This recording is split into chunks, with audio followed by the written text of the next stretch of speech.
एक औरत पहाड़ों में एक अदृश्य दीवार से 5 सालों तक कैद रही। वो साफ साफ दीवार के बाहर की दुनिया देख सकती थी, मगर चाहे जितना भी कोशिश करे वो उस पार नहीं जा पाती। आखिरकार उसने दूसरा रास्ता चुन लिया, पर वहाँ उसका सामना और भी डरावने मंजर से हुआ। 2 बूढ़े पति पत्नी अपने घर के बाहर खड़े थे। उनके पास जाकर रास्ता पूछना चाहती थी, लेकिन पीछे वही अदृश्य दीवार फिर आ खड़ी हुई। चाहे वो कितना भी चिल्लाई, वो बुजुर्ग जोड़ी जरा भी हिली डुली नहीं, मानो किसी ने उनके ऊपर समय रोक दिया हो। सबसे अजीब तो यह था कि नल से पानी जोर जोर से बह रहा था। पानी बूढ़े के हाथों पर गिर रहा था, मगर वो एकदम स्थिर खड़ा रहा। पास खड़ी बूढ़ी औरत भी वैसी ही जड़ हो गई थी। यह दृश्य इतना भयावह था कि ऐना डर के मारे कांपने लगी और जल्दी से अपनी झोपड़ी में भाग गई। अच्छी बात यह थी कि वो बिल्कुल अकेली नहीं थी। उसके पास एक वफादार कुत्ता था। समय बीता, 3 महीने हो गए। वो बूढ़ा दंपत्ति अब भी उसी मुद्रा में खड़ा रहा, जैसे किसी श्राप ने उन्हें बांध दिया हो। ये बात ऐना को और भी डराने लगी। सोचा, अगर वो सचमुच मरे हुए होते तो अब तक लाशें सड़ चुकी होती। ऐना ने ठान लिया, उसे हर हाल में यहाँ से भागना होगा। वो गाड़ी में बैठी, जोर से एक्सेलरेटर दबाया और सीधे अदृश्य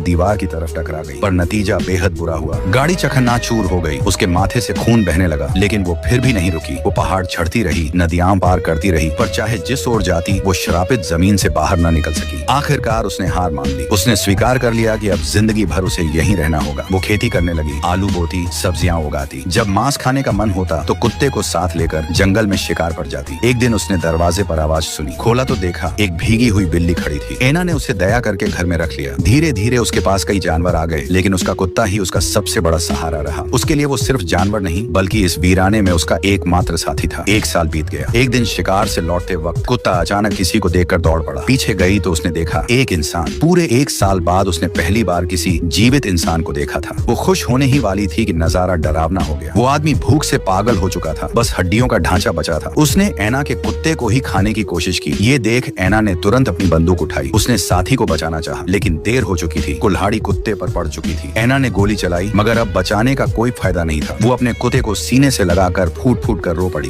उसने अपने सबसे प्यारे साथी को दफना दिया। उसके बाद उसने उस अजनबी को देखने गई तो पाया कि वो भी मर चुका था। ऐना ने बिना कोई भाव दिखाए उसकी लाश पहाड़ से नीचे फेंक दी। कुत्ते की मौत ने उसका जीने का सहारा छीन लिया था। अब उसके पास कोई गर्माहट, कोई उम्मीद नहीं बची थी। वो पागलों की तरह अपनी डायरी में लिखने लगी। जो भी उसके साथ हुआ उस सबको कागज पर उतारने लगी। अगले भाग के लिए चैनल को सब्सक्राइब करें। आपका सहयोग ही हमारी ताकत है। वीडियो देखने के लिए आपका तहे दिल से धन्यवाद।